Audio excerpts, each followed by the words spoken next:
Good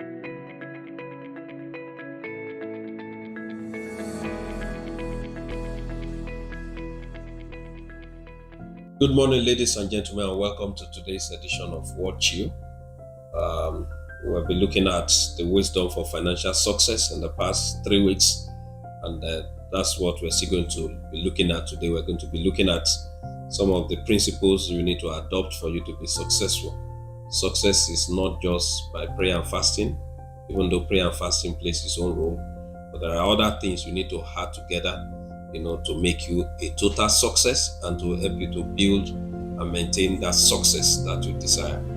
This morning I'm going to be speaking on the power of impartation. I will take a text from the book of 1 Timothy chapter 4, verse 14 to 15. 1 Timothy 4, 14 to 15. It says, "Neglect not the gift that is in thee, which was given thee by prophecy, with the laying on of the hands of the presbytery. Meditate upon these things, give thyself wholly to them, that thy profiting may appear to all." This was Paul writing to Timothy, not to neglect. He tells you a gift can be neglected. A gift can be abandoned, but he said, don't neglect it. And how did you get that gift? He said it was given to you by prophecy. Prophecy is meant for you to wage a good warfare for. If you have a prophetic word upon your life, you don't just continue claiming. You pray it through, you act it through, you take steps. That's why I said, don't neglect it.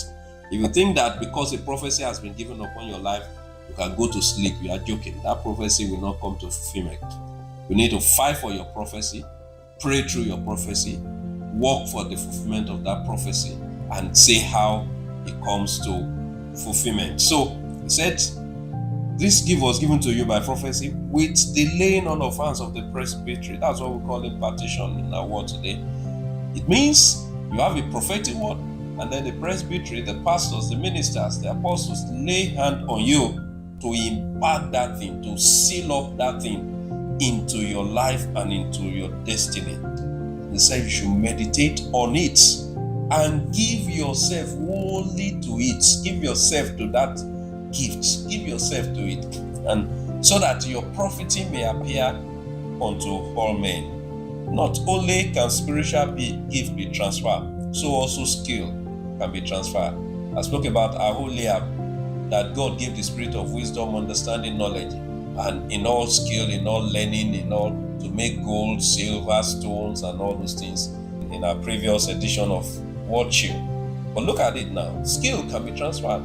People who are endowed with certain skill can transfer it. Even in our physical world, they ask you to go and do a period of tutelage, go and learn under somebody, and go and do apprenticeship. And in the process of apprenticeship or pupillage, those skills, those knowledge are being transferred. You go to university or to secondary school or to learn a trade, so that skills also can be transferred. But in the same way, skill can be transferred spiritually.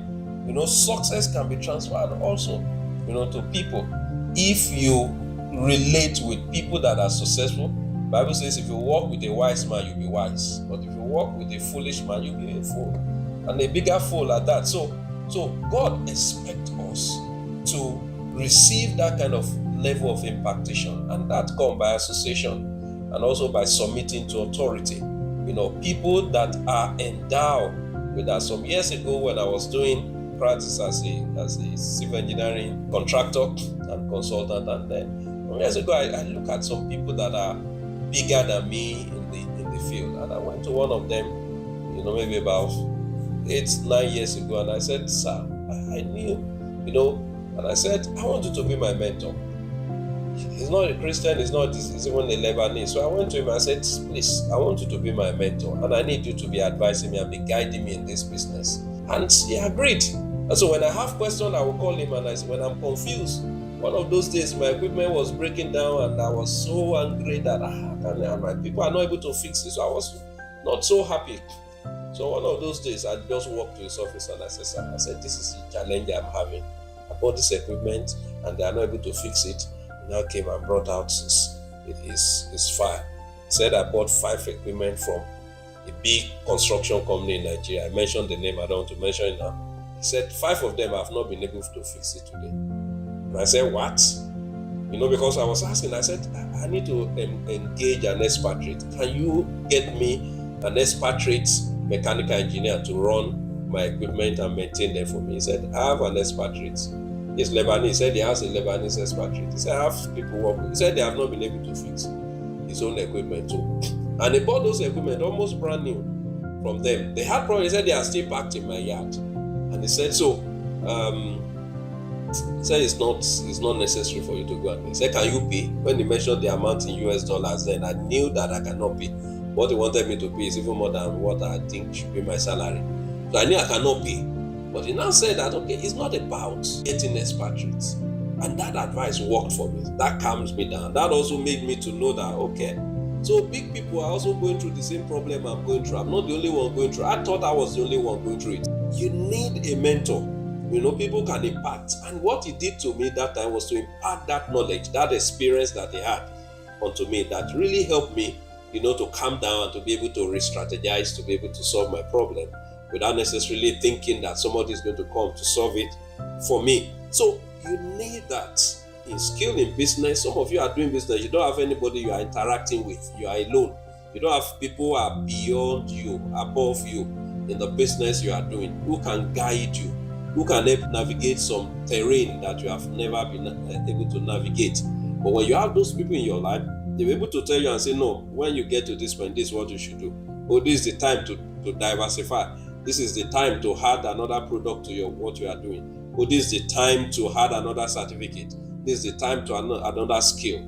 This is the time to move from this department. You have been in accounting all this while. Move to audit department. This is the time to move from field to site. Site to office and gain some things. You need people like that in your life who can impact those knowledge, those skills to you.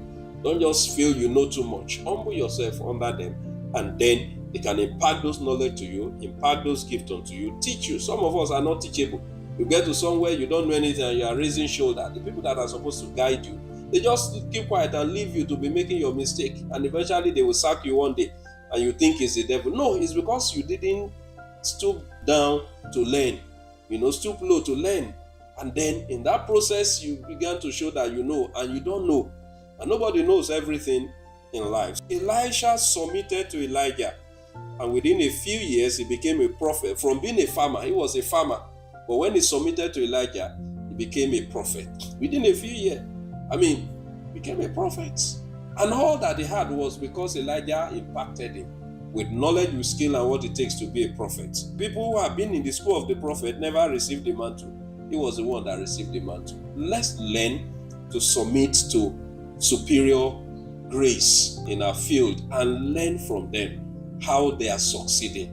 Was it Isaac Newton that said, if there's anything I've achieved, it's because I've decided to stand on the shoulders of giants. He said, if I'm seeing far ahead, it's because I stood on the shoulders of giants. There are always giants on whose shoulder you need to stand. And many of them are waiting to lift you up so that you can stand and see farther than you are seeing. But if you are too proud and arrogant, you'll just die at your level. You won't even be able to attain anything in life. So there are people who carry grace for prosperity, for success, and they impart you.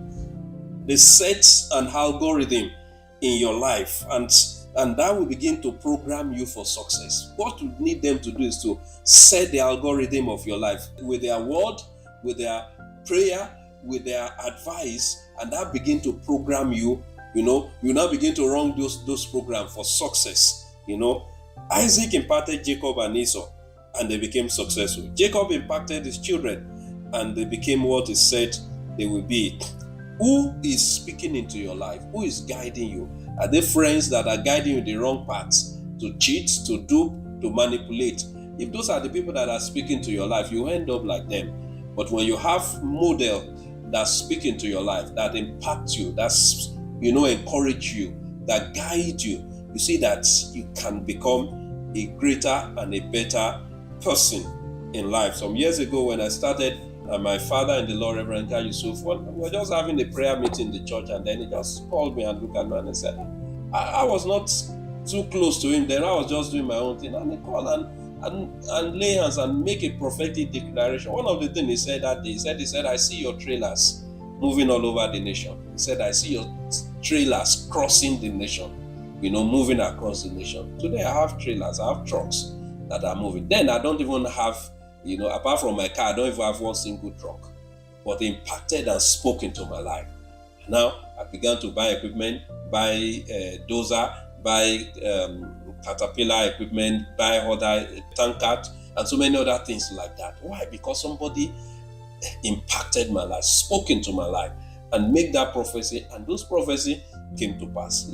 Ask people who speak to your life. He spoke from the prophetic perspective, but there are people who can speak from the professional perspective. There are people who have spoken to their life from the professional perspective, and they are successful today because of the encouragement, because of the guide, because of, and they are successful today. So there is the power of impartation. If you imbibe it, if you submit yourself under it, God will impact you with knowledge, understanding, and that will program your life for success. I pray for you today that God's Spirit will come upon you afresh, and the power of the Holy Spirit will overshadow you to impact you with the skill, with knowledge, with grace, with experience, and everything you need to be a success in life.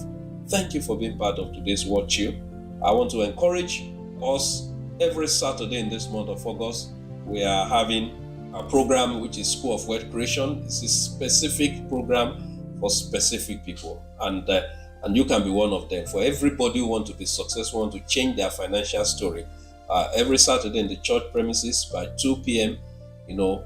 We encourage you to be there. 2 to 4, we'll be there, and God will bless you in the name of Jesus.